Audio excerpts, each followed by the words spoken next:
Bagimu segala puji, segala hormat kemuliaan, sampai selama-lamanya Kau yang layak untuk kami berikan. Tuhan, hari ini kuasa-Mu bekerja di tengah kami, kuasa-Mu mengalir di tengah-tengah kami. Kami sungguh percaya semua kami yang sakit disembuhkan, semua kami yang terikat dibebaskan, semua kami yang datang dengan beban berat beroleh kelegaan.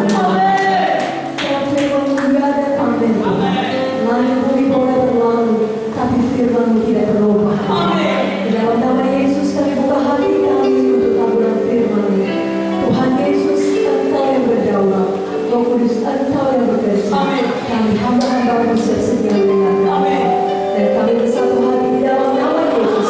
Kami menolak segala pekerjaan segala pekerjaan jahat. Tidak ada yang bisa dicampur dalam ibadah kami bersama.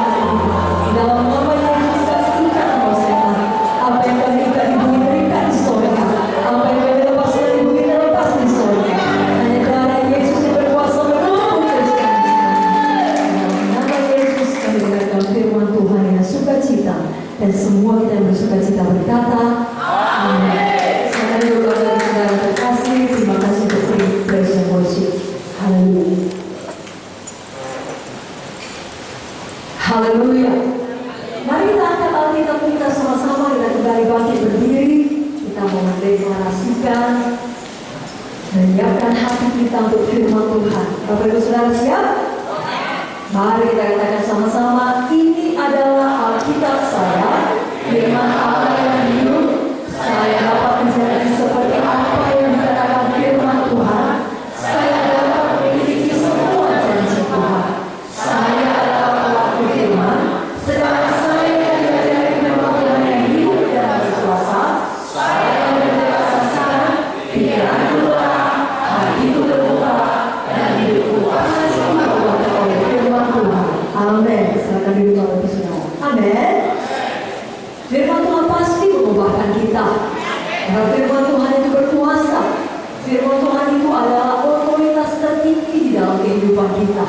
Dan firman Tuhan itu adalah Tuhan Yesus sendiri.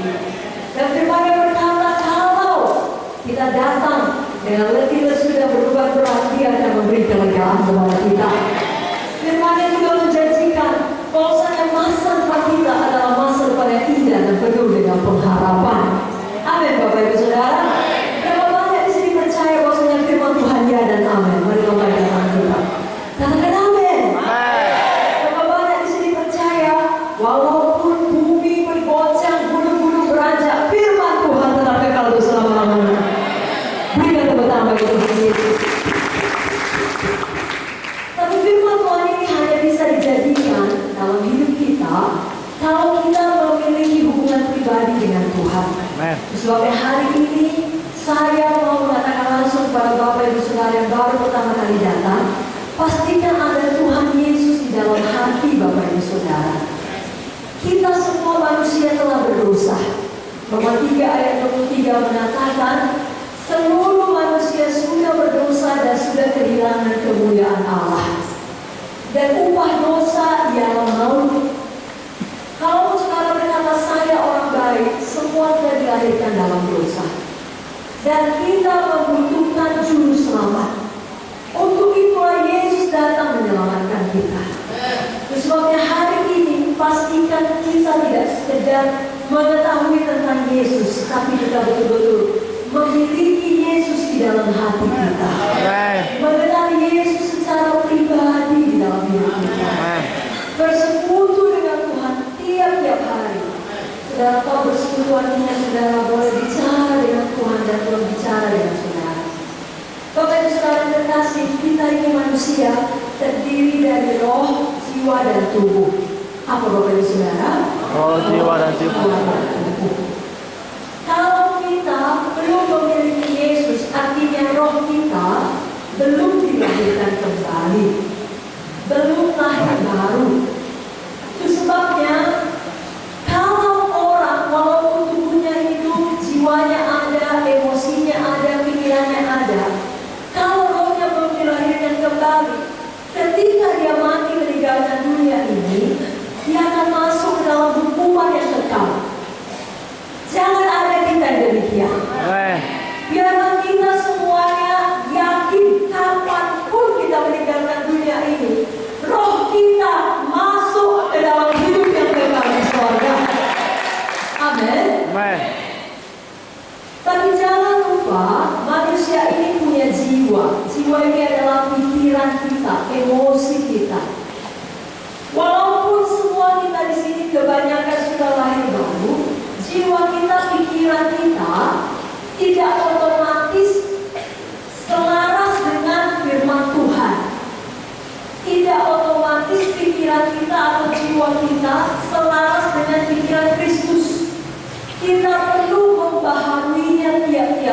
dengan membaca firman.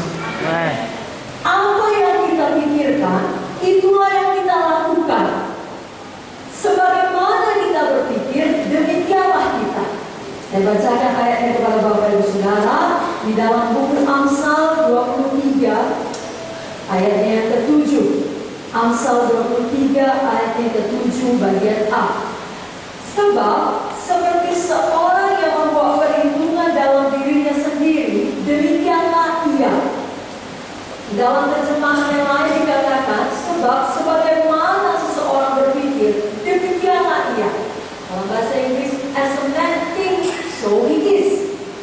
Kalau kita selalu berpikir najis, maka kita orang najis.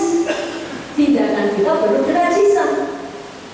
Kalau pikiran kita selalu kalah, selalu negatif, maka hidup kita juga hidup yang kalah. Dan tindakan kita selalu penuh dengan kekalahan. Sebabnya hari ini firman Tuhan mengajarkan kepada kita, mari kita memiliki pikiran Kristus. Mari katakan, saya mau memiliki pikiran Kristus. Pikiran Kristus. Saya mau memiliki pikiran Tuhan. Saya memiliki pikiran Tuhan. Amin. Amen. Pikiran Tuhan artinya pikiran firman. Amen.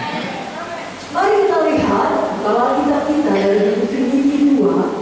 Kita mau baca sama-sama ayatnya yang pertama sampai ayatnya yang ke-11. Bapak Ibu Saudara siap membaca firman?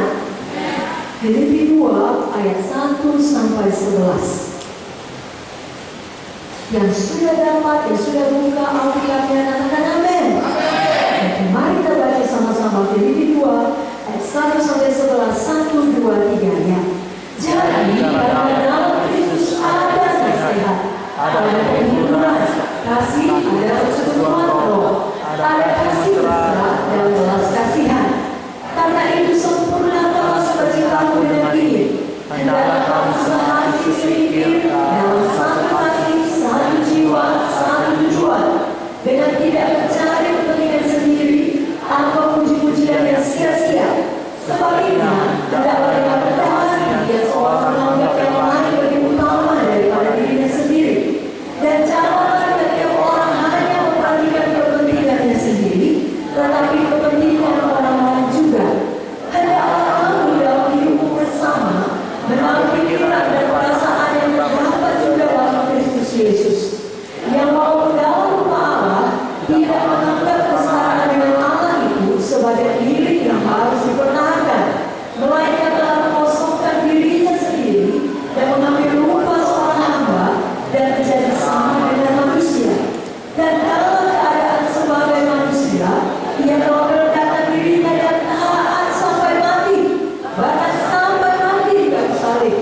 Itulah sebabnya Allah sangat meninggikan dia dan mengaruniakan kepadanya nama di atas segala nama, supaya dalam nama Yesus bertekuk lutut segala yang ada di langit dan yang ada di atas bumi dan yang ada di bawah bumi, dan segala tidak mengaku Yesus Kristus adalah Tuhan, bagi kemuliaan Allah Bapa.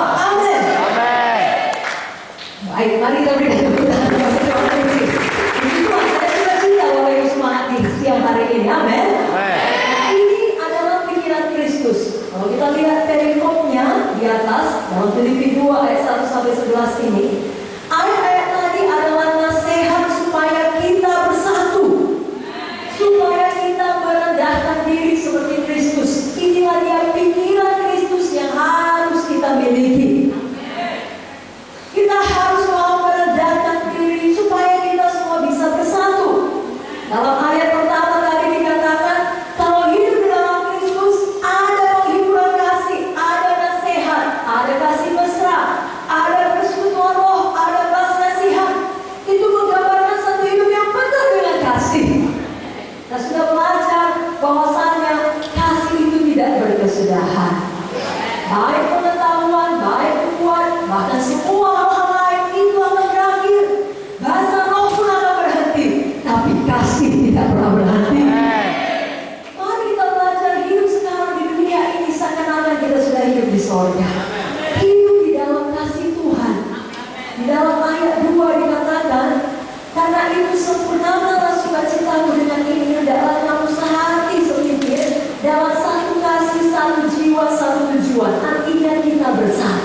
Amin. Ya iya dong Bapak Ibu Saudara, kalau kita hidup dalam kasih, tak dapat tiada, pasti kita bersatu. Amin. Walaupun kita di sini katakanlah kumpul 400 orang saudaraku, berarti ada 400 pendapat, ada 400 latar belakang, ada 400 keinginan, kemauan. Tetapi karena kita punya kasih, kita bisa saling menunjukkan diri. Kita bisa saling berhati. Itu sebabnya kita bisa sehati dan bersatu. Yang mau sehati dan bersatu sebagai satu tubuh Kristus, katakan amin. Berikan tepuk tangan bagi Tuhan Yesus. Inilah dia pikiran Kristus bagi kita. Pikiran Kristus yang juga harus kita miliki dan hidupi tiap hari. Kalau dalam ayat 3 dan ayat 4 dikatakan, tidak mencari kepentingan sendiri. Wah, tetapi kepentingan orang lain juga. Jadi kemana-mana kita tidak berpikir apa yang bisa dikasih orang untukku. Kalau aku pergi ke sana, apakah aku akan dinotis, dihargai, dihormati, dimuliakan? Tidak. Justru sebaliknya, kalau kita pergi kemana-mana, kita pikirkan apa yang bisa diperbuat bagi orang lain. Bagaimana aku bisa melayani dia? Bagaimana aku bisa memenuhi kebutuhannya? Bagaimana aku bisa menghibur dia? Siapa yang perlu salam hari ini? Siapa yang bisa kudoakan hari ini? Siapa yang bisa mengunjungi, kuramahi hari ini? Saudara, itulah hidup kita. Amin.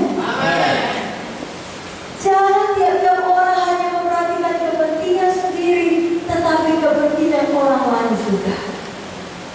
Itulah yang kita kejar, bukan pujian orang lain. Dalam ayat 3 dikatakan pujian yang sia-sia. Pikiran manusiawi, pikiran orang dunia kebanyakan, pujian manusia itu perlu. Kalau kemudian kita sudah melakukan satu kerja keras atau satu proyek, tidak ada yang mengatakan terima kasih, tidak ada yang memuji. Banyak orang dunia di luar sana pulang-pulang sudah patah hati. Penuh dengan kekecewaan. Kenapa? Karena dia kejar pujian manusia. Bapak Ibu Saudara di sini sudah memiliki pikiran Kristus. Kita tidak mengejar puji-pujian yang sia-sia. Apa yang orang pikirkan mengenai kita, bukan itu hidup kita. Amsal 23:7 tadi mengatakan, apa yang kita pikirkan, itulah kita. Jadi apa yang perlu kita pikirkan? Pikiran Kristus. Apa yang kita cari? Pujian Yesus. Yang mengatakan, hai sahabat-sahabat kau hamba yang baik dan setia. Amin saudaraku. Mari kita baca sekali lagi Filipi 2 ayat yang kelima saja. 1, 2, 3 ya. Hendaklah kamu dalam hidupmu bersama menaruh pikiran dan perasaan yang terdapat juga dalam Kristus Yesus. 2 kali lagi sampai kita usahakan hafal. 1, 2, 3 ya. Hendaklah kamu dalam hidupmu bersama menaruh pikiran dan perasaan yang terdapat juga dalam Kristus Yesus. Sekali lagi 1, 2, 3 ya. Hendaklah kamu dalam hidupmu bersama menaruh pikiran dan perasaan yang terdapat juga dalam Kristus Yesus. Coba dulu pilih kiri kanannya. Mungkin suaminya, istrinya, anaknya. Mari ucapkan kepada dia. Hendaklah kamu dalam hidupmu bersama. 1, 2, 3 ya. Hendaklah kamu dalam hidupmu bersama menaruh pikiran dan perasaan yang juga terdapat dalam Yesus. Amin. Sekarang kita mau ramah. Lihat belakang depannya. Sudah lihat? Oke. Mari ucapkan. 1, 2, 3 ya. Hendaklah kamu dalam hidupmu bersama menaruh pikiran dan perasaan yang terdapat juga dalam Kristus Yesus. Haleluya. Berikan tepuk tangan bagi Tuhan Yesus. Coba berusaha belakang depannya. Ada silaku. Pikiran dan perasaan Kristus. Amin. Amin. Boleh semua. Mari sama belakang depannya. Kita perlu kasih. Praktekkan langsung pikiran Kristus. Amin. Saudaraku, pikiran dan perasaan Kristus. Tadi kita sudah belajar sebagaimana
Amen.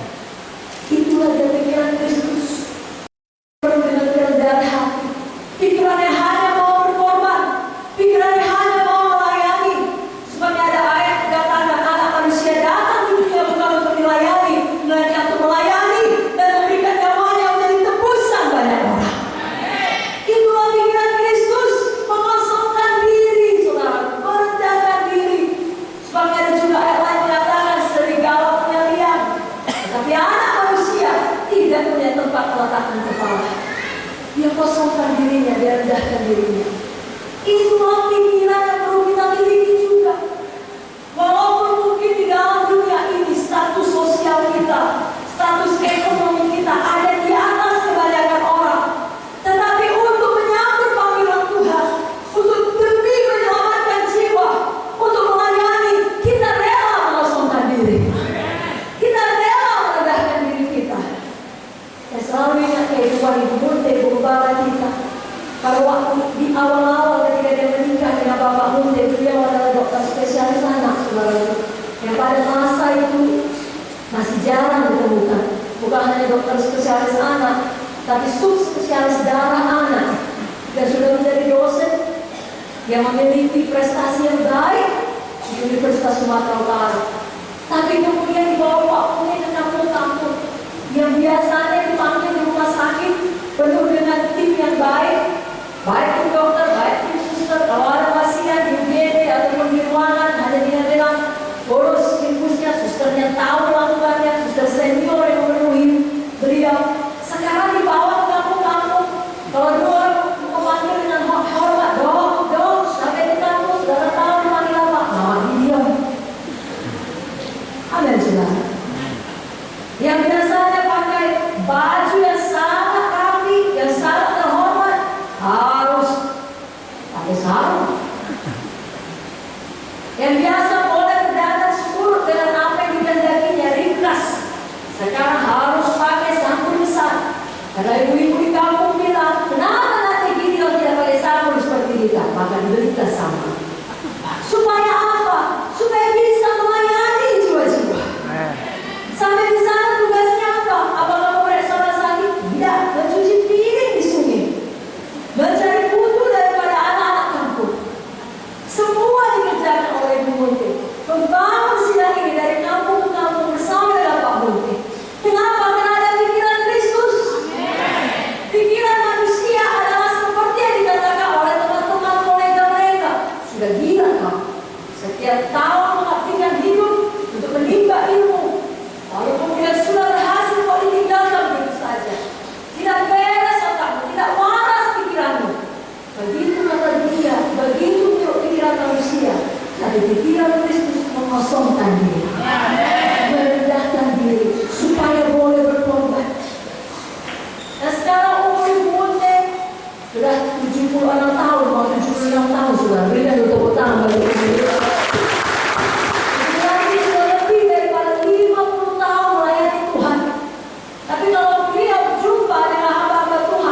Bahkan jauh lebih muda dari saya, bisa menjadi cucunya pun.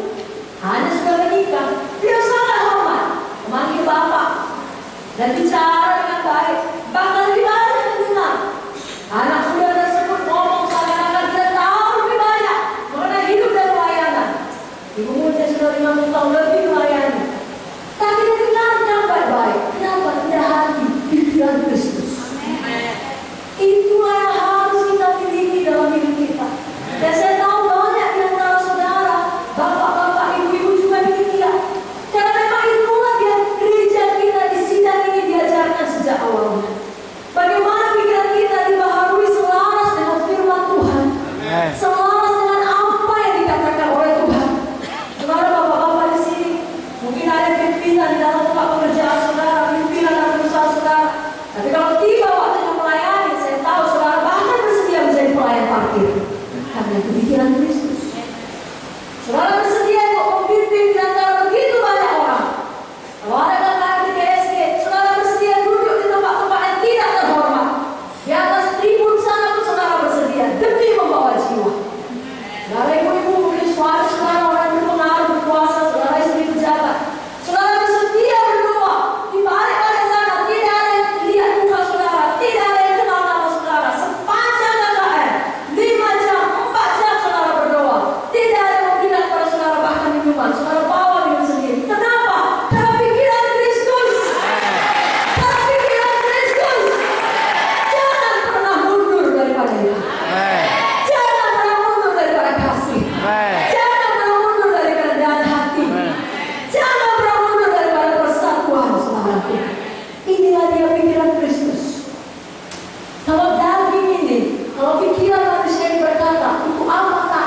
sampai mati di kayu salib. Amen.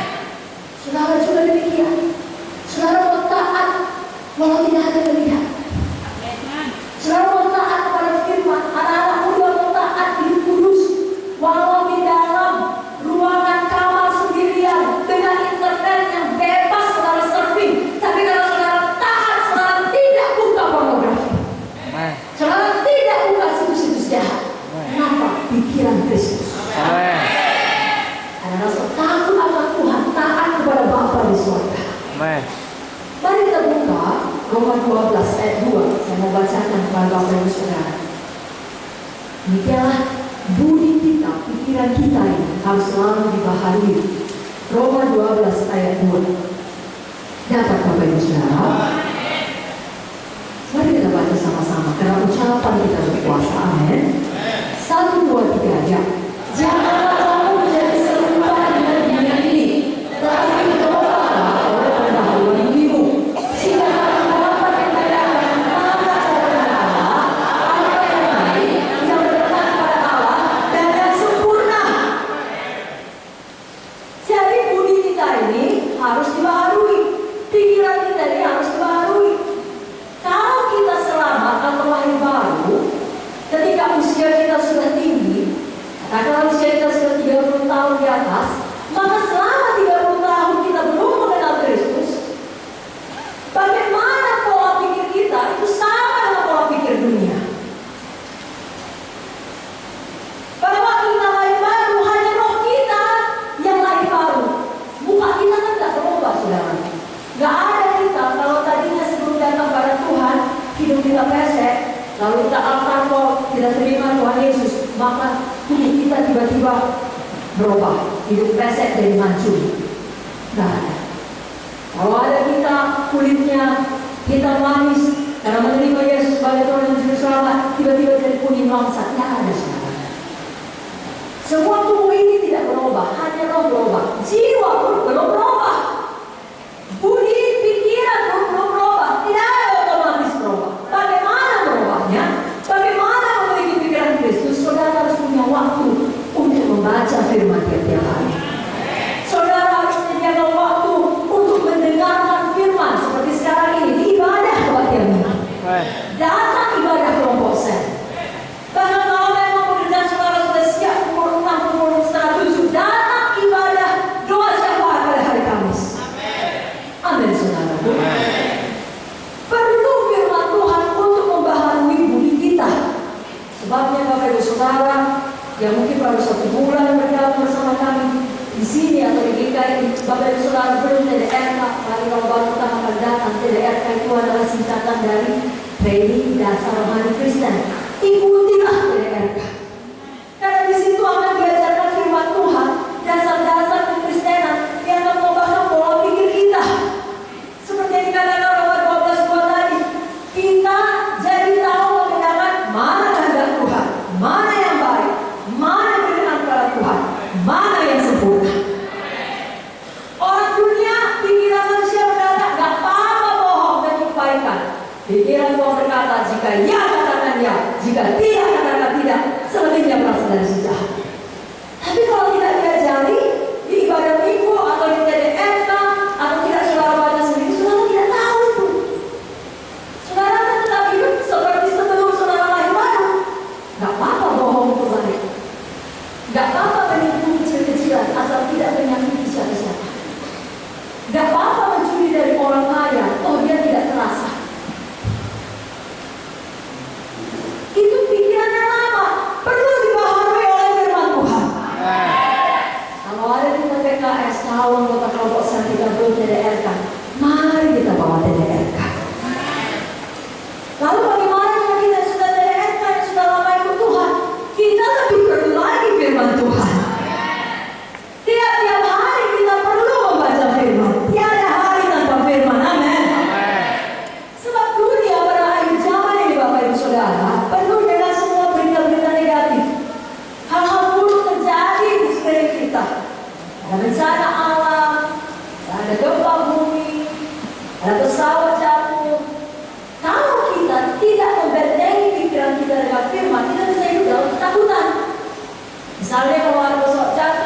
Lalu minggu depan kita harus pergi dengan pesawat, kita khawatir, nggak bisa tidur sebelum berangkat.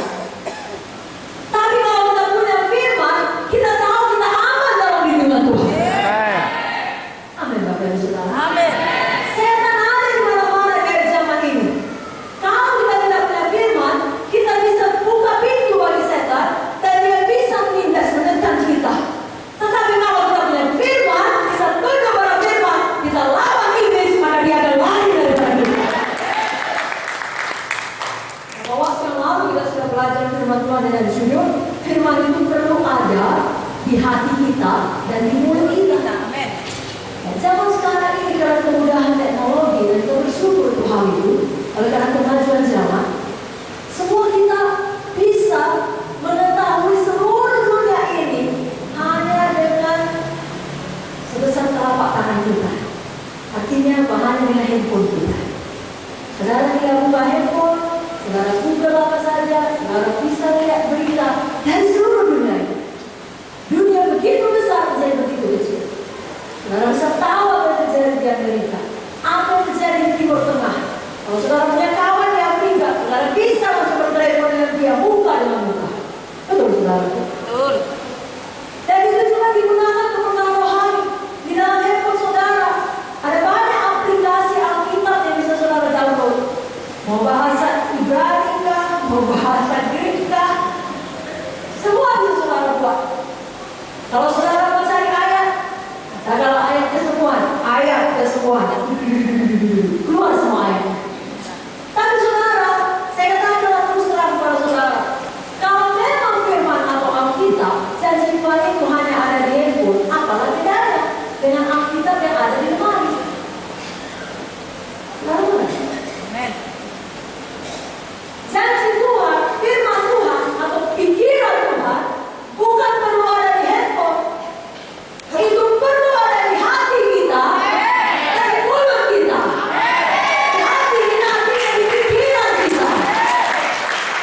Amin, saudara. Dan supaya itu ada di dalam hati kita, supaya itu ada di dalam pikiran kita, kita perlu waktu. Tapi tadi kita sama-sama hafal Filipi 2 ayat 5. Hendaklah kamu dalam hidupmu bersama menaruh pikiran dan perasaan yang terdapat juga di dalam Kristus Yesus. Butuh waktu menghafalnya. Amin. Amin. Amen. Ibu-ibu semua tahu kalau mau masak enak-enak butuh waktu memasaknya. Betul. Amin. Amin. Kalau mau masak cepat ya bisa juga Indomie, tapi tidak bergizi. Betul? Betul. Tapi kalau misalnya mau masak arsik, Waktu. ya, ada yang sudah gila ahlinya. Nanti bisa beli arsik pada bulan banyak. Tapi semua ibu-ibu yang pandai masak tahu untuk masak arsik yang enak butuh waktu berjam-jam.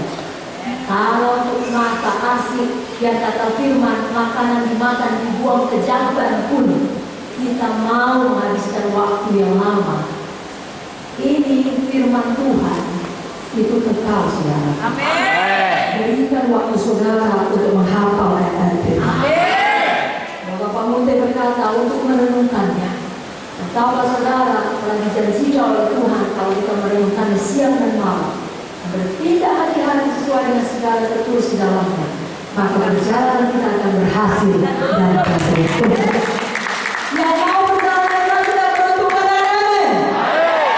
Oleh itu, yang mau memberikan waktu untuk membaca dan menghafal firman Tuhan, angkatlah ayat amin. Jadi mana perlu firman Bapak Ibu Saudara? Di HP atau di hati? Di HP atau di mulut? Di HP atau di pikiran? Amin. Jadi Bapak Ibu. Mari kita bersama-sama. Ayo kita tes. Kira-kira kita sudah hafal nggak Filipi 2 ayat 5 tadi? Coba kita ucapkan. Katakan pada diri kanan. Hendaklah kamu dalam hidupmu saling menjaga.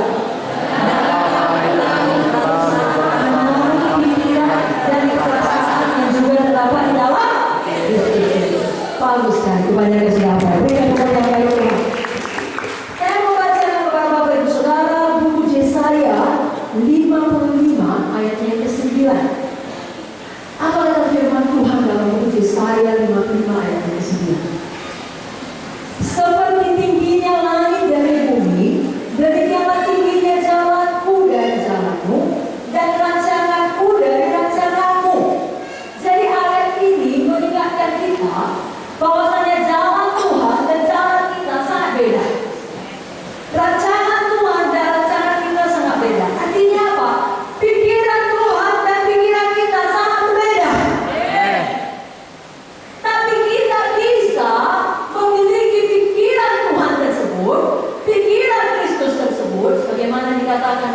yang baru, tetapi kami memiliki pikiran Kristus.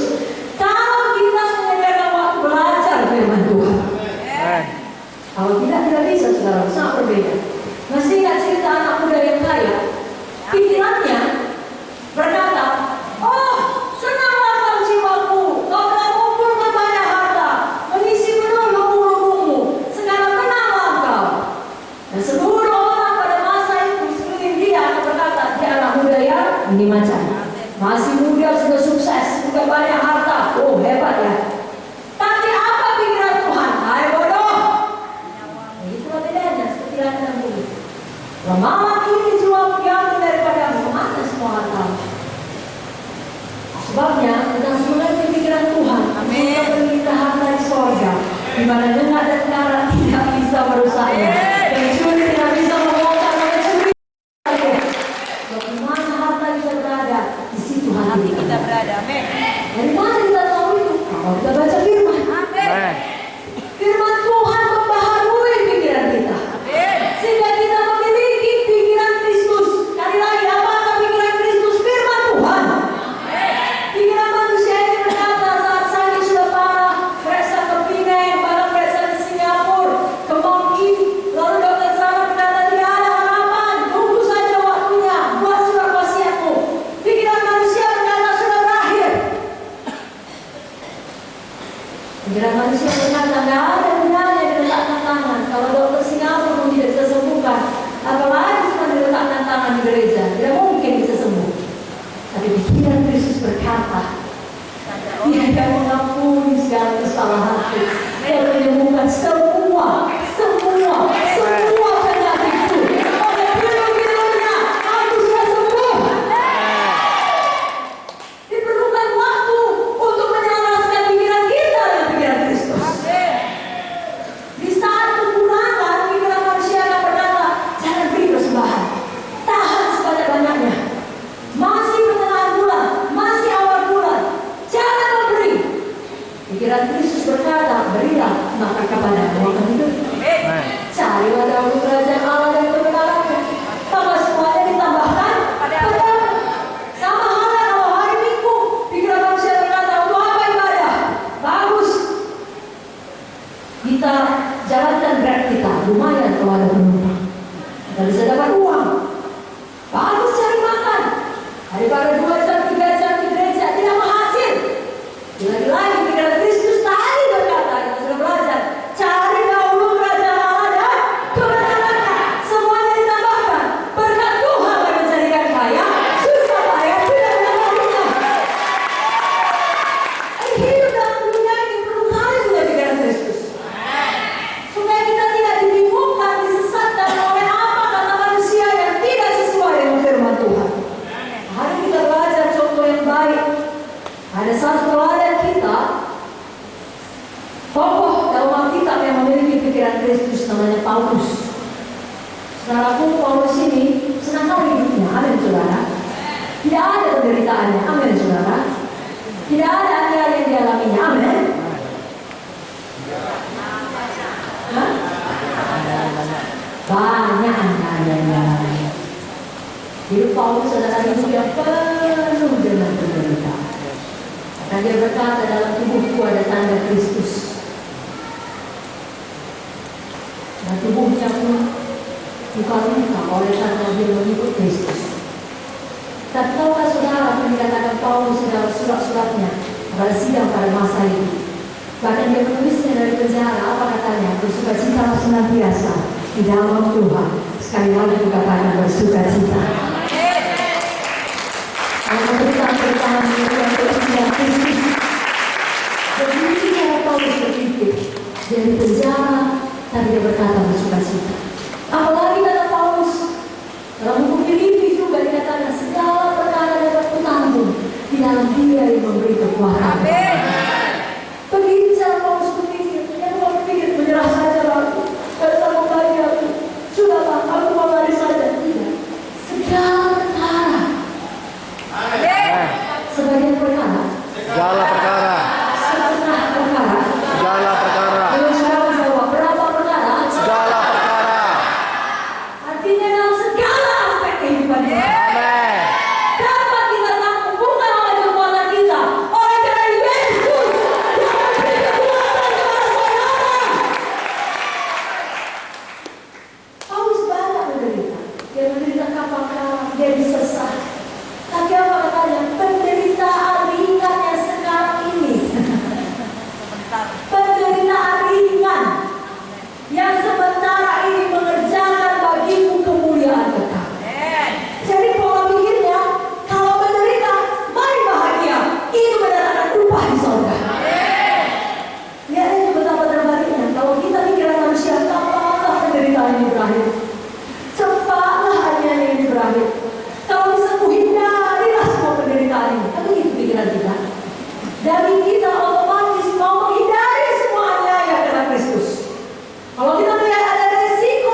mengerjakan kemuliaan Tuhan. Itulah pikiran Kristus, saudara. Nah, apa kata Paulus? Mari kita lihat Efesus 4 ayat 22 sampai 24. Inilah kuncinya. Paulus mengajarkannya kepada kita. Efesus pasal yang keempat ayat 22 sampai 24. Bapak Ibu Saudara siap? 1, 2, 3. Ya, yaitu bahwa kamu berhubung dengan kehidupan kamu yang dahulu harus menanggalkan manusia lama yang menemui kebinasaannya oleh nafsunya yang menyesatkan, supaya kamu dibaharui dalam roh dan pikiranmu dan mengenalkan manusia baru yang telah diciptakan menurut kehendak Allah di dalam kebenaran dan kekudusan yang sesungguhnya. Jadi kebenaran itu absolut. Kebenaran itu hanya satu. Kebenaran itu adalah firman. Kebenaran itu adalah Kristus. Dan kamu akan mengetahui kebenaran, dan kebenaran itu akan memerdekakan kamu. Kalau kita sudah lahir baru, kita perlu melakukan 3 hal ini. Pertama, menanggalkan manusia lama kita. Lalu membaharui roh dan pikiran kita dengan apa? Dengan firman. Dengan perlu sediakan waktu tiap hari. Lalu mengenalkan manusia baru. Kalau mau kita baca Efesus 4 ayat yang di bawah ini, jelas sekali apa itu manusia lama, apa itu manusia baru. Dia buat beberapa contohnya. Yang dahulu suka berdusta, itu manusia lama atau manusia baru, Bapak Ibu Saudara? Manusia lama. Tidak berdusta lagi. Yang pemarah, berhenti marah. Yang mencuri, justru sekarang bekerja keras dan memberi kepada orang yang berkekurangan. Yang penuh dengan perkataan kotor, perkataan jahat, perkataan sia-sia, sekarang ucapan-ucapan yang baik dan membangun. Yang penuh kepahitan, yang penuh kegeraman, sekarang saling mengampuni, saling mengasihi. Jadi ada perbedaan, harus nampak perubahan, harus nampak pertumbuhan rohani kita. Kalau kita sudah lahir baru, apalagi kalau kita sudah melayani, karena pikiran Kristus menjadi milik kita. Kita jadi manusia yang baru. Berapa banyak di sini percaya yang lama sudah berlalu dalam hidupnya dan yang baru sudah datang. Mari memberikan tangan saudara. Mari ucapkan di dalam nama Yesus. Saya tanggalkan manusia lama. Saya baharui pikiran saya dengan firman Tuhan. Saya kenakan manusia baru. Ada perubahan yang jelas di dalam hidup saya, dalam tindakan saya, dalam ucapan saya. Jadilah dalam nama Yesus. Dan semua yang semua percaya berkata, amin. Kita bertambah Tuhan Yesus. Contoh yang paling baik tentunya Tuhan Yesus sendiri. Bagaimana pikiran Kristus, ucapan Tuhan Yesus pada waktu dia masih di dunia ini? Mari buka Injil Matius pasal yang ke-5. Apa kata Tuhan? Matius 5 ayat 38 kita baca sampai ayat yang ke-42.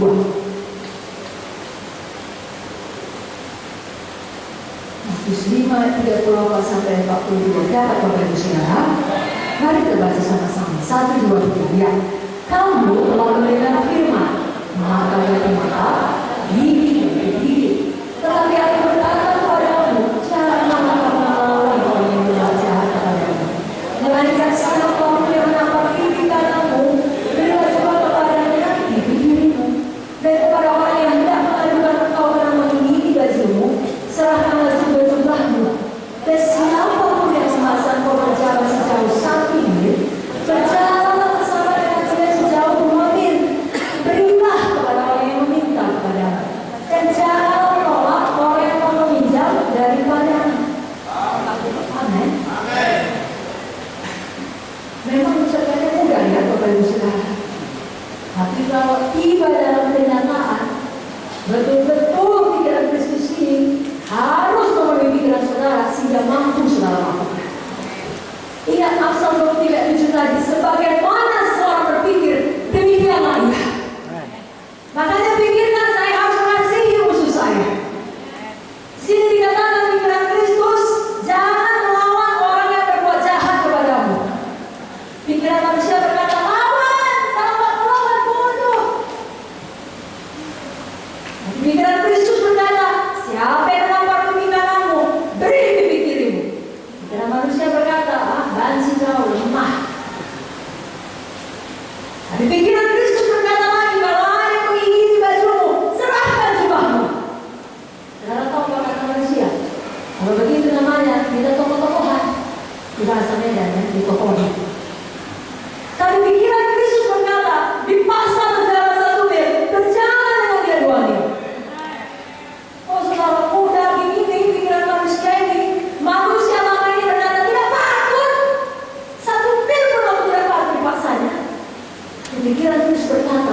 Jalan 2 minggu. Beri kepada orang yang meminta. Jangan menolak orang yang mau meminta. Pikiran manusia berkata, kalau begitu kau buat, selamanya kau diperalatnya, selamanya kau di dalam cengkramannya. Adalah pilihan kita mau ikut pikiran Kristus atau pikiran kita. Di siang hari ini kita belajar firman ini adalah otoritas Tuhan. Apa yang dikatakan oleh Yosua 1 ayat 8 dan Mazmur 1 ayat 1 sampai 3. Kalau kita melakukan firman, kita berbahagia. Kalau kita melakukan pikiran Kristus, perjalanan kita akan berhasil. Tidak enak bagi daging untuk memberikan pipi kiri ketika ditampar pipi kanan. Jadi kita sudah belajar pikiran Tuhan dan pikiran kita sangat beda seperti langit dan bumi. Kita mau memiliki pikiran Kristus. Pikiran Kristus tidak membalas kejahatan dengan kejahatan, tetapi mengalahkan kejahatan dengan kebaikan. Mari katakan saudara, katakan bahwa saya kalahkan kejahatan dengan kebaikan. Buat saya kalahkan kejahatan dengan kebaikan. Itulah pikiran saya. Itulah pikiran Kristus di dalam saya. Amin. Tidak terlalu Tuhan Yesus. Bisa saudara. Kalau saudara baca banyak rohani, saudara lihat banyak orang di penjuru dunia ini pada zaman dahulu, pada zaman sekarang telah melakukan, berhasil melakukan. Bagaimana orang tersebut hidup dalam satu perlakuan yang sangat tidak adil, tapi justru dia kemudian membalas dengan kebaikan. Saudara tentu tentang semua hamba Tuhan Joyce Meyer, saudara. Dia diperlakukan dengan tidak baik oleh bapaknya sendiri, tetapi justru dia yang menghidupi bapaknya di hari tuanya. Dia menafkahi orang tuanya, bahkan dia menyelamatkan dan dia membaptiskan dia, mengalahkan kejahatan dengan kebaikan. Kalau dulu Pak Putri sering bercerita mengenai kisah ini dalam KKN, bagaimana ada seorang pendeta di Korea yang punya seorang anak laki-laki tunggal yang sangat dia kasihi, dan anak laki-laki ini sangat manis, sangat tunduk, sangat baik padanya, dan juga memiliki hati yang lembut. Serta berkata, Bapak, kalau nanti aku tumbuh besar, aku mau persis kayak Bapak, aku mau juga jadi pendeta. Tapi kemudian pecahlah perang kerusuhan di desa mereka, dan dalam satu malam ada orang-orang jahat, orang-orang tak kenal datang merusuh di desa mereka dan membunuh anaknya. Dia tidak tahu siapa tempatnya, dan sejak hari itu dia berubah. Dan semua jemaatnya tahu, karena tiap hari dia berkata dan bertekad, aku tidak akan berhenti sebelum membuka membunuh anakku. Dan semua mereka merasa ya normallah apapun dikatakan, anak semata wayang, anak tunggal, laki-laki mati. Itulah harga dirinya, itulah seluruh hidup yang dilimpahkan. Tentunya dia mau balas dendam. Terus dia perlu cari siapa yang telah membunuh anak. Dia cari informasi ke sana kemari, pagi siang malam, itu saja yang memenuhi pikirannya, itu saja yang dilakukannya, itu saja yang diusahakannya. Bahkan dia tinggalkan kampung itu karena dia dengar membunuhnya sudah berangkat ke daerah lain. Dia cari. Suatu hari dia berhasil menemukan juga seorang pemuda yang telah membunuh anaknya, ditemukan dalam keadaan sedang tidur. Satu waktu yang baik untuk membalas dendam. Saudara tahu yang dilakukan oleh bapak pendeta ini. Dia bangunkan pemuda itu, dia kenalkan dirinya, dan dia itu ketakutan. Dan tidak ada kawan-kawan yang membelanya, dia pikir habislah aku. Ini orang tua daripada anak yang dibunuh. Dan pendeta itu berkata, itu aku pulang. Kau sudah bunuh anakku, mulai hari ini kau gantikan dia. Hidup di rumahku sebagai anak. Saudara, itu suatu hal yang mustahil oleh pikiran manusia. Kalau dia betul-betul bawa pulang, satu desanya heran, jemaatnya semua heran, dan dia perlakukan pemuda ini seperti dia memperlakukan anaknya sendiri, membunuh anaknya. Dia beri makan, dia beri shelter, dia beri tempat tinggal. Kasih Kristus tidak hanya di mulutnya, tapi dari kehidupannya. Suatu hari pemuda ini tidak tahan lagi, hatinya keras, dia bahkan Tuhan. Dia menerima Yesus sebagai juru selamat Tuhan. Dan lebih luar biasa lagi, oleh karena hidupnya sudah berubah, dia berkata kepada orang tua angkatnya itu, Bapak, saya mau betul-betul menggantikan anak Bapak. Saya pun merasa panggilan Tuhan. Saya mau menjadi pendeta seperti itu. Bisa mengubahkan hidup seseorang.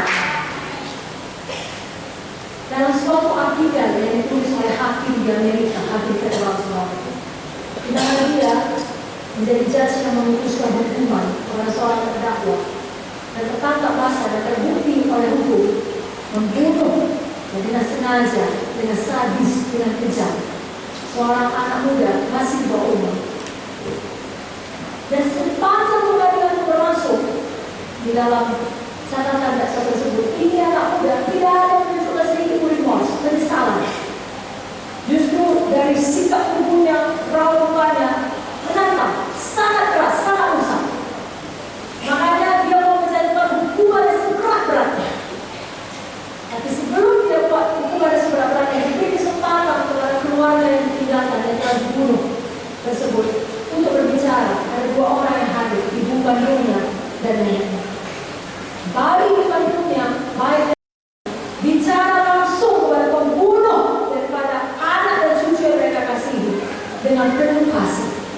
Bahkan itu luar biasa, neneknya itu berkata, "Nakku, kalau kau ada di dalam penjara dan tidak ada yang mengunjungi engkau, hubungi saja aku akan tinggalkan nomor kontakku, aku akan mengunjungi engkau.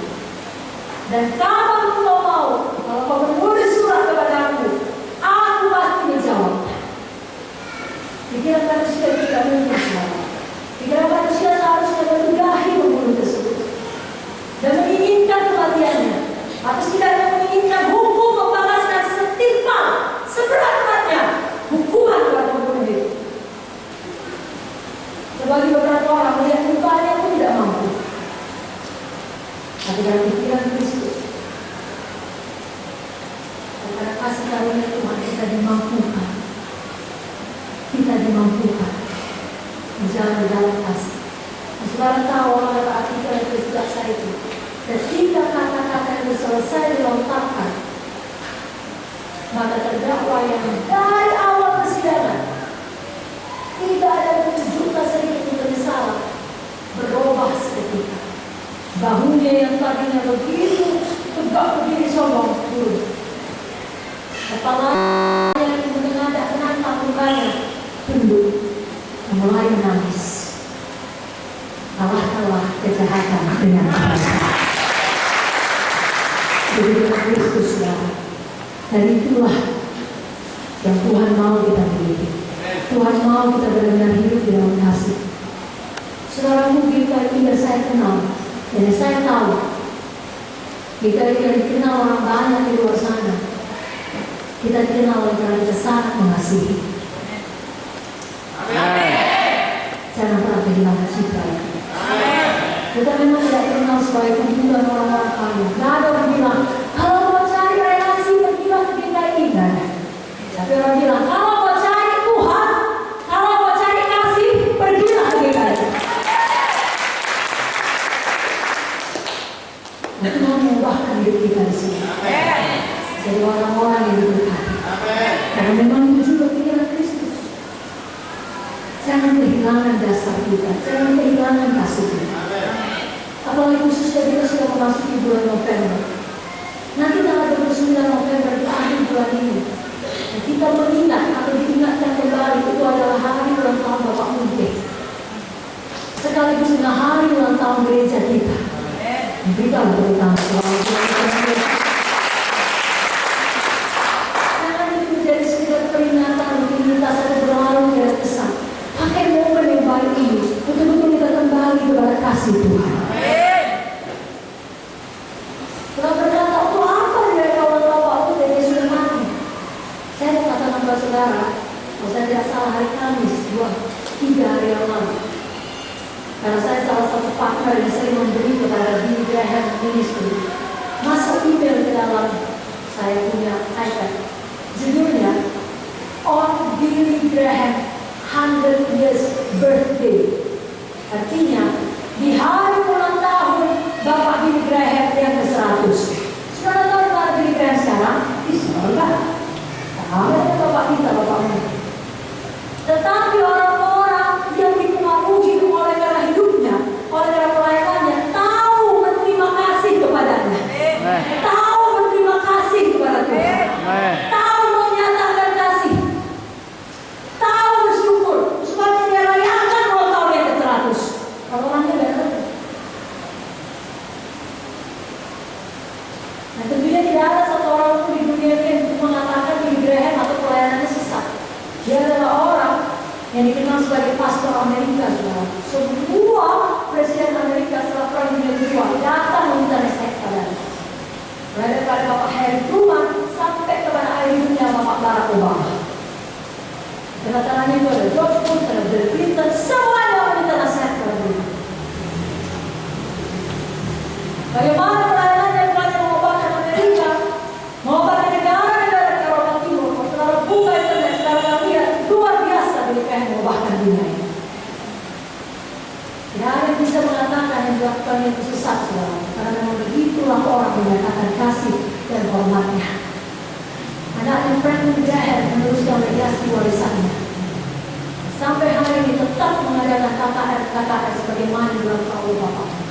Saudara kita di sini juga punya warisan rohani. Bapak Munte kita dikenal sebagai hati yang sangat mengasihi. Sebagai sosok yang sangat rendah hati. Di hari ulang tahun kita ini, nanti 29 November kita ingat, kita bersyukur untuk hari ulang tahun Pak Munte dan hari ulang tahun kita ini. Dari sekarang, mari kita kembali dengan kasih dan semua. Haleluya! Saya ada satu ayat dari Matius 25. Karena Tuhan memang mau kita betul-betul hidup mengasihi. Matius 25 ayat 35 sampai 40. Matius 25 ayat 35 sampai 40 saya bacakan. Sebab ketika aku lapar, kamu memberi aku makan. Ketika aku haus, kamu memberi aku minum. Ketika aku seorang asing, kamu memberi aku tumpangan. Ketika aku telanjang, kamu memberi aku pakaian. Ketika aku sakit, kamu merawat aku. Ketika aku di dalam penjara, kamu mengunjungi aku. Maka orang-orang benar itu akan menjawab katanya, Tuhan, bila manakah kami melihat kau lapar dan kami memberi kau makan, atau haus dan kami memberi kau minum? Bila manakah kami melihat engkau sebagai orang asing dan kami memberi kau tumpangan, atau telanjang dan kami memberi kau pakaian? Bila manakah kami melihat engkau sakit atau dalam penjara dan kami mengunjungi engkau? Dan raja itu menjawab mereka, aku berkata kepadamu, sesungguhnya segala sesuatu yang kamu lakukan untuk salah seorang dari saudaramu yang paling hina ini, kamu telah melakukannya untuk aku. Amin. Kalau pikiran manusia berkata, cari muka sama orang kaya, cari muka sama orang tinggi kedudukannya. Pikiran Kristus berkata, tolong orang miskin, kunjungi orang dalam penjara, beri pakaian kepada orang telanjang, kunjungi orang sakit. Kalau kamu melakukannya untuk mereka, kamu melakukannya untuk Tuhan. Ini pikiran Kristus, pikiran manusia mau buat baik kepada orang supaya kelak saat kita perlu orang buat baik kepada kita. Pikiran Kristus berkata, buat baik kepada orang yang tidak bisa membalas kita, karena Tuhan yang akan membalasnya kepada kita. Pikiran Kristus berkata, berkorban, berkorban, berkorban. Dari situ kita sampai kepada contoh negatif, saudaraku. Ada satu orang yang tidak suka berkorban, dan dia tidak punya pikiran Kristus, namanya Petrus. Ketika dia belum bertobat tentunya. Markus 8 ayat 31 sampai 35. Apakah yang dikatakan Petrus? Apakah yang dalam pikirannya, hatinya sehingga diucapkannya? Markus 8 ayat 31 sampai 35. Bisa kita baca sama-sama Bapak Ibu Saudara? Amin. 1, 2, 3. Ya. Kemudian mulailah Yesus mengajarkan kepada mereka bahwa anak manusia harus mendapat banyak penderitaan dan ditolak oleh kedua tua, imam-imam kepala dan ahli-ahli Taurat, selalu dibunuh dan mati sesudah 3 hari. Hal ini dikatakannya dengan terus terang. Tapi begitu Yesus di samping dan kemudian, maka berpaling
manusia. Seharusnya Yesus justru berterima kasih pada Petrus. Makasih Petrus ya, kau memikirkan perasaanku, memikirkan masa depanku.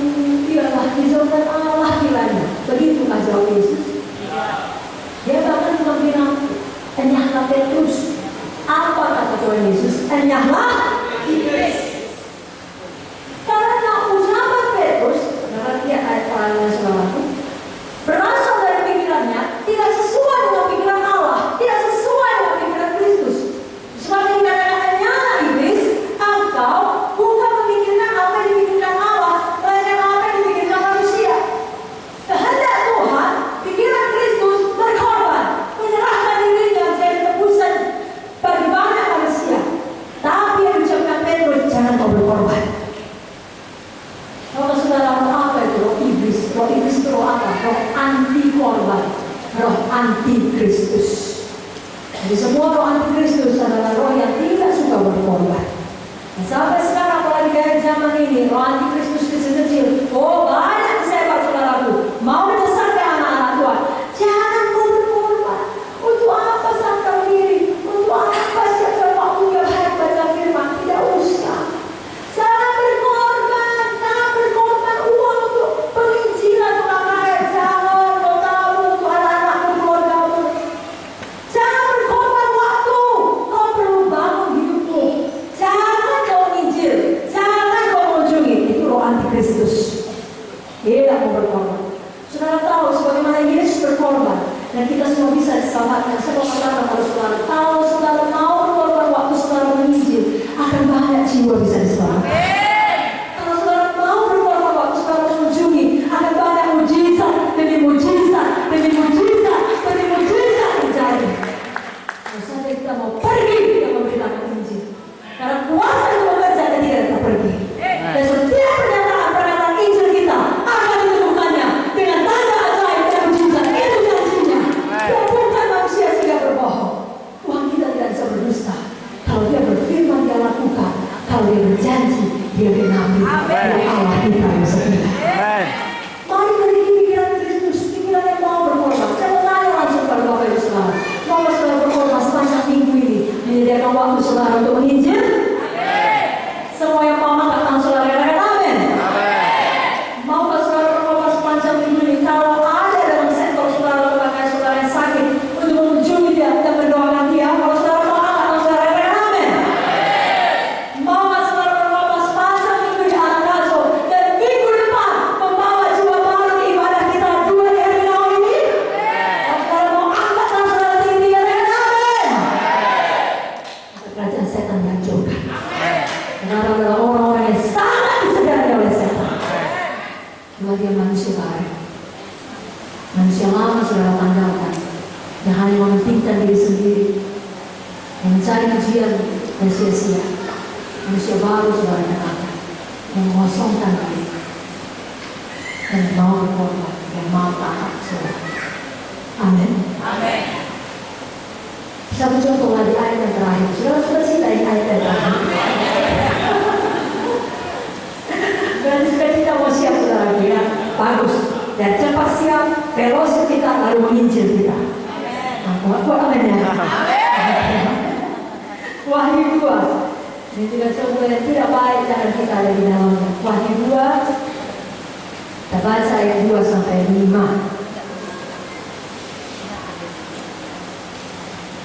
Wahyu 2 ayat 2 sampai 5. Bapak Ibu Saudara sudah dapat?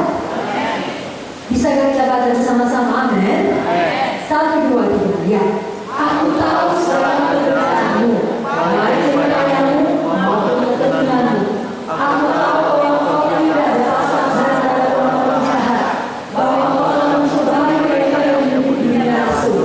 Terakhir sebenarnya tidak demikian, bahwa kau telah mendapati mereka berdusta, dan kau tetap sabar dan menderita oleh namaku, dan kau tidak mengenalilah. Namun demikian, aku mencela engkau.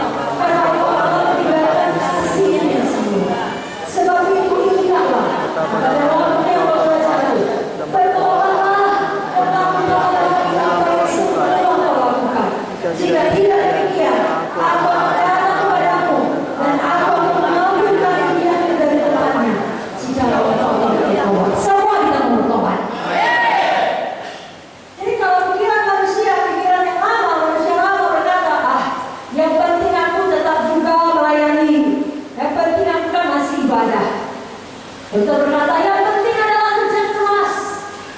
Yang penting adalah pencapaian. Yang penting adalah hasil yang nampak, buahnya, hasilnya.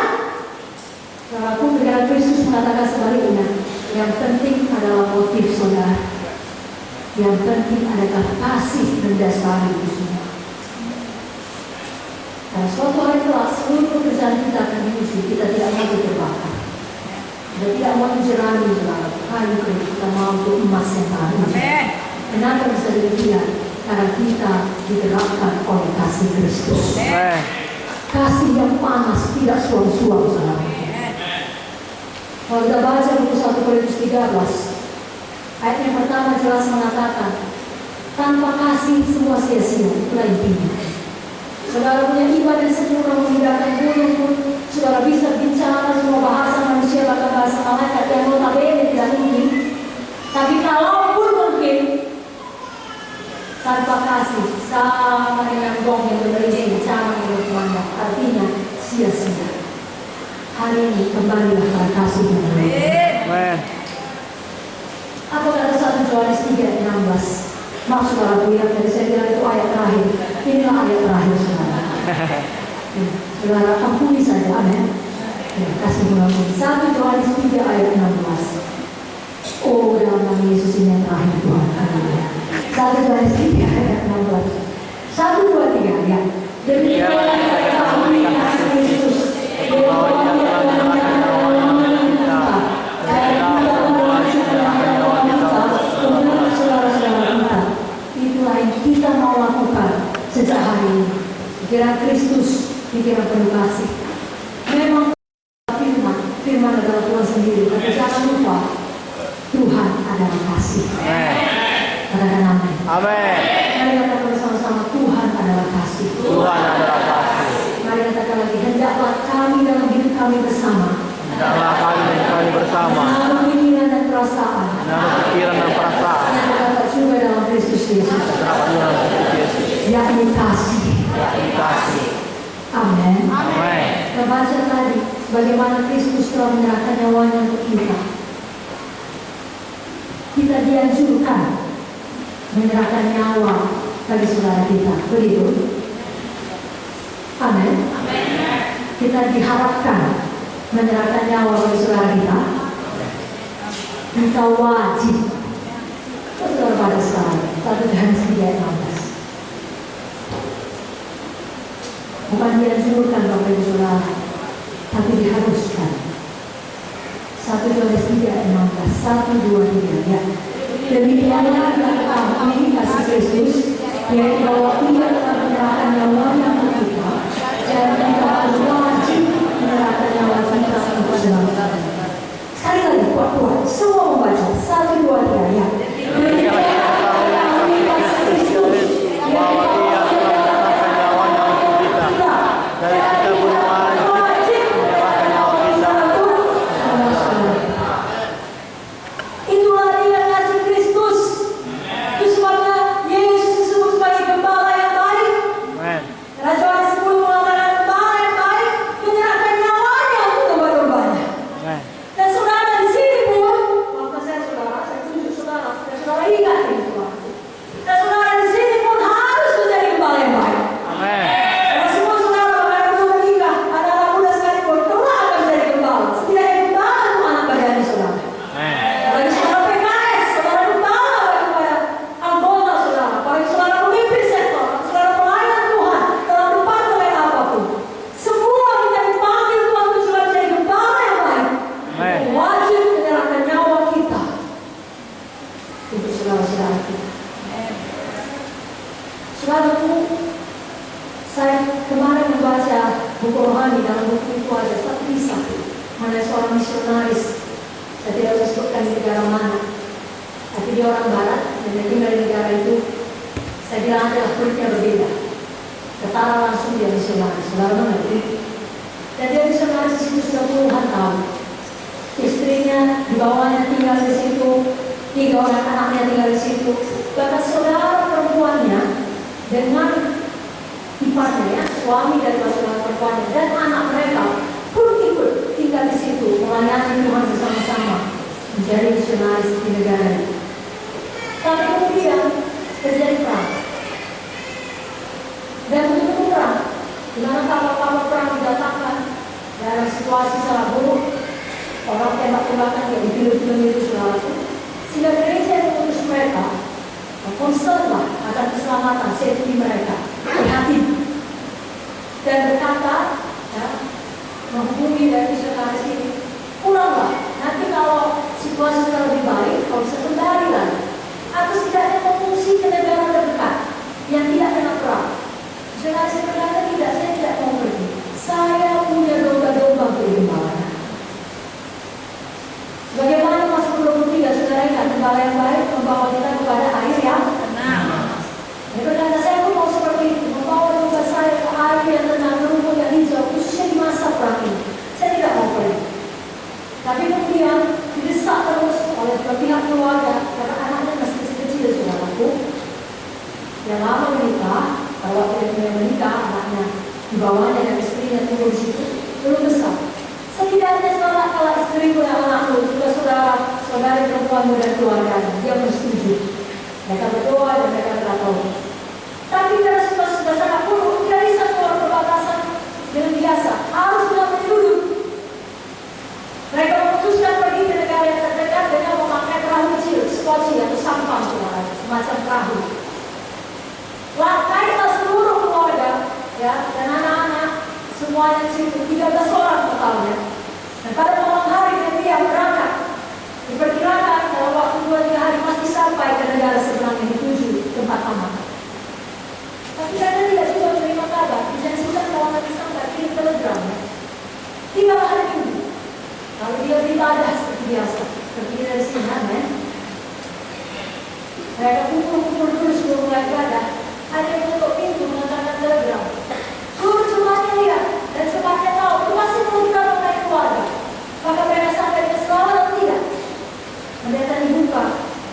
Dia pribadi membukanya, dia baca. Dia tutup kembali kertasnya. Lalu dia berkata, mari mulai ibadah. Dan mereka ibadah seperti biasa. Dan di tengah-tengah khotbahnya dia sampaikan, tadi ada telegram dari keluarga saya. Saya tahu semua saudara ingin tahu. I want to say that my whole family is safe at home. Selamat di rumah. Wah, semua betul tangan. Semua narik nafas saja. Lalu mereka pun semua ibadah dengan baik, ibadah dengan sukacita. Tapi kemudian beberapa waktu setelah itu, umatnya akhirnya mengetahui kebenaran yang sesungguhnya. Pada waktu gembalanya yang berkata safe at home, maksudnya bukan safe di negara itu. Safe at home, belum besar. Safe di sorga. Karena ketahuan kapal itu pergi keluar, hendak keluar dari negara itu. Kapal perang yang ada meluncurkan torpedo dan menghancurkan seluruh perahu itu. Tidak ada survivors, tidak ada selamat. Semua mereka mati. Lalu ketika dia diketahui diberikan telegram, semua keluarga mati. Tapi karena hati gembala, dia tidak mau jemaatnya kaget begitu. Pas mau ibadah dalam suasana perang, dia terima itu. Dia tetap bawa jemaatnya kepada air dan tenang. Dia berkata, my whole family is safe at home. Apa yang menyambutkan dia bisa berkata demikian kalau bukan kasih Kristus, sehingga dia rela menyerahkan nyawa pada saudara-saudara. Pastilah hatinya hancur. Habis semua keluarganya, tinggal sebatang kara. Tapi kasih Kristus itu lebih luar biasa, akan lebih kuat daripada maut sekalipun. Saudara tahu saudara itulah yang diwariskan kepada saudara. Saudara tidak berapa tahun yang lalu Bapak mungkin melakukan hal yang sama. Pada waktu itu tidak ada istilah terorisme. Kita yang pertama kali dibom, saudara. Kita yang pertama kali ditembak. Makanya saya ketawa kalau ada bilang kita ini bukan bang Pak Munte, kita ini bang kita semua. Saya bilang kalau memang kita yang bangun, memang kita yang dibom, bukan bang Pak Munte. Orang di luar sana pihak jahat pun tahu yang membangun adalah Pak Munte. Saudara benar? Makanya Bapak Munte yang dibom saya, mobilnya yang ditembak. Amin, saudara. Dan mobil kami juga ditaruh bom pada waktu itu orang masih hidup, pulang daripada Raja Pak. Kalau saudara ingat sepanjang masa itu, kalau kebakaran